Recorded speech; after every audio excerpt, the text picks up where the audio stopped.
Good morning, student. 8th standard science subject, 5th lesson, inside an atom. Okay, we have seen so many atomic models: Rutherford's, Bohr's, and Johnson's, and Dalton's atomic model. We have seen, and what is the atomic mass number, and what is the electrons, neutrons, protons. All we have seen, and distribution of electron also we have seen in the last video. ये सब हम लोगों ने last video में देखा था. Today we will go to see what is the electronic configuration of elements. Electronic configuration बोला तो क्या रहता है, तो हम लोग डिस्ट्रीब्यूशन किया था. के शेल को two electrons, maximum capacity of electrons इन के शेल इज 2, और एल शेल में कितना है 8, एंड एम 18 एंड एन 32. ऐसा अलग अलग शेल्स को we have given in different electrons capacity.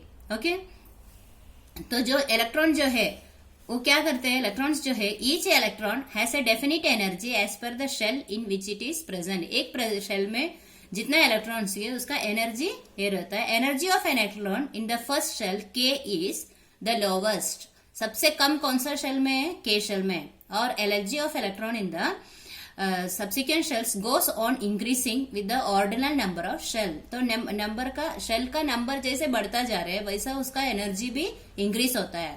तो सबसे ज्यादा एनर्जी किस में रहेगा, एन शेल में, isn't it? An shell is the maximum capacity of energy. And जो इलेक्ट्रॉनिक कैपेसिटी रहता है तो उसका इलेक्ट्रॉनिक कॉन्फ़िगरेशन जो है एलिमेंट्स का, वो आप लोगों का टेक्स्ट बुक में एक टेबल में दिया हुआ है.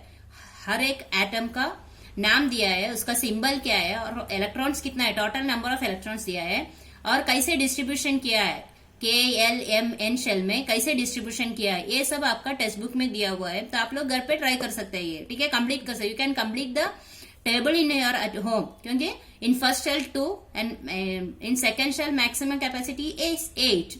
If inside that 8 then you can write the full in that. For example carbons atomic electron number in atom is 6, then in first shell 2 and in the second shell 4. Okay, if it is more than 8 then we want to put it in the third shell, m shell. Okay, for example this sodium का total number कितना है, 11 है. atomic number जो है वो कितना है, 11 है. तो 11 है तो 2 8 वो दोनों शेल में 10 हो गया, तो रिमेनिंग कितना है, 1 इलेक्ट्रॉन रहता है. That we will put in the M shell. M shell में हम लोग 1 electron, remaining 1 electron will put in the M shell. तो 2 + 8 10 + 1 11. वैसा ब्रोमीन है, ब्रोमीन का 35 है. तो फर्स्ट शेल में 2, सेकेंड शेल में 8, और थर्ड शेल में 18, और रिमेनिंग जो है 7 वो हम लोग फोर्थ एन शेल में हम लोग डाल देंगे इलेक्ट्रॉन्स. ओके, तो ये ऐसा हम लोग डिस्ट्रीब्यूशन कैसे करते हैं वो देखा इसमें. अभी valency of an electronic configuration. Valency बोला तो क्या रहता है, the valency means the number of chemical bonds formed by an atom. जो केमिकल बॉन्ड्स जो है एटम का उसको हम लोग वैलेंसी बोलते हैं. तो वैलेंसी शेल बोला तो जो भी एटम रहता है उसका लास्ट वाला इलेक्ट्रॉन कौन सा शेल में है उसको बोलते हैं वैलेंसी शेल. और वैलेंस इलेक्ट्रॉन बोला तो लास्ट शेल में कितना भी इलेक्ट्रॉन्स है उसको बोलते हैं वैलेंस इलेक्ट्रॉन्स.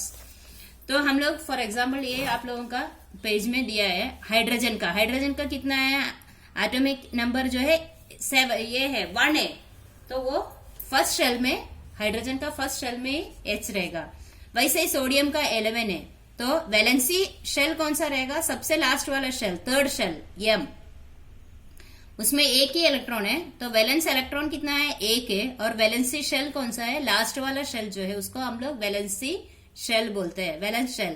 तो लास्ट वाला shell M is the valency shell of sodium. Okay, तो valency of an electron atom is determine by the configuration of the outermost shell. जो आउटर मोस्ट शेल रहता है उसका कॉन्फ़िगरेशन के हिसाब से हम लोग वैलेंसी डिटरमिन करते हैं. And therefore the outermost shell is called the valence shell. इसलिए हम लोग आउटर मोस्ट शेल को क्या बोलते हैं, वैलेंस शेल बोलते हैं. And also the electrons in the outermost shell are called as valence electrons. जो आउटर मोस्ट शेल में जो भी इलेक्ट्रॉन्स है वो सबको हम लोग क्या बोलते हैं, वैलेंस इलेक्ट्रॉन्स. आए समझ में. एक शेल में लास्ट वाला शेल जो है, हम लोग एक एटम का डिस्ट्रीब्यूशन करने के टाइम पे लास्ट वाला शेल जो आता है वो वैलेंस शेल होता है. और उसमें जितना भी इलेक्ट्रॉन्स है उसको हम लोग क्या बोलते हैं, वैलेंस इलेक्ट्रॉन्स। इतना आया ना सबको समझ में। सपोज एक शेल में लास्ट वाला वैलेंस शेल है for helium, for example helium का कैपेसिटी कितना है, 2a। तो फर्स्ट शेल में कितना रहेगा, वो 2a। तो नेक्स्ट शेल में वो जाएंगे नहीं, 2 में ही खत्म हो गया, उसका डिस्ट्रीब्यूशन करने के लिए है ही नहीं नेक्स्ट शेल में। तो वो क्या हुआ, डुप्लेट हो गया, इलेक्ट्रॉन डुप्लेट हो गया। मीन्स फर्स्ट शेल जो है वो पूरा कंप्लीट हो गया। अभी सेकेंड शेल कितने का है, 8 शेल के, तो 8 शेल में पूरा कंप्लीट हो गया। वो जो एटम है उसका कॉन्फ़िगरेशन करने के टाइम पे जो 8 इलेक्ट्रॉन लास्ट शेल में आता है, वैलेंस शेल में आता है, तो that is an electron octet. Octet बोलते हैं उसको। ऑक्टेट बोला तो 8, उसमें 8 इलेक्ट्रॉन्स रहता है, that is the last shell. और जब वैलेंसी 0 कब होता है अपना, when electron octet is complete. तो जब वैलेंसी ऑक्टेट जो है वो कंप्लीट होता है तो हम लोग उसको क्या बोलते हैं, द वैलेंसी इज 0। लास्ट वाला शेल में कुछ भी नहीं रहेंगे उसका, तो उसको हम लोग बोलते हैं वैलेंस शेल इज 0। तो ऐसा नॉर्मली कम रहता है, लेकिन सबसे जो भी हम लोग डिस्ट्रीब्यूशन करते हैं तो हर एक शेल को कुछ न कुछ जाते हैं। हाइड्रोजन का कैसे एक ही रहता है, वैलेंसी जो एलिमेंट रहता है एक ही रहता है, तो वैलेंसी भी वैलेंस शेल में एक ही इलेक्ट्रॉन रहेगा, ठीक है। और ज्यादा है, 8 से भी ज्यादा रहेंगे तो थर्ड शेल में जाता है, और 8 से कम रहा तो उसके पहले के शेल में वो कंप्लीट हो जाता है। जब वो वैलेंस शेल जो है वो उतना ही कैपेसिटी का है और वो पूरा कंप्लीट हो गया तो उसका वैलेंस जो रहता है 0 हो जाएगा, ठीक है। ये आया समझ में इतना, जो नंबर हम लोग डिस्ट्रीब्यूशन करते हैं वो। तो ये पेज में भी एलिमेंट एटॉमिक नंबर और ये दिया है एटॉमिक नंबर का और एलिमेंट्स कितना ये। सपोज एलिमेंट जो है हाइड्रोजन एलिमेंट है, उसका एटॉमिक नंबर कितना है, 1। तो number of electrons in outermost shell कितना है, 1 आएगा। Okay, this will we see in the next video. Okay, इतना आया ना, आज जो पढ़ा है वो समझ में आ गया ना, डिस्ट्रीब्यूशन कैसे करते हैं हर एक एलिमेंट का, that is the electron distribution. Okay, bye.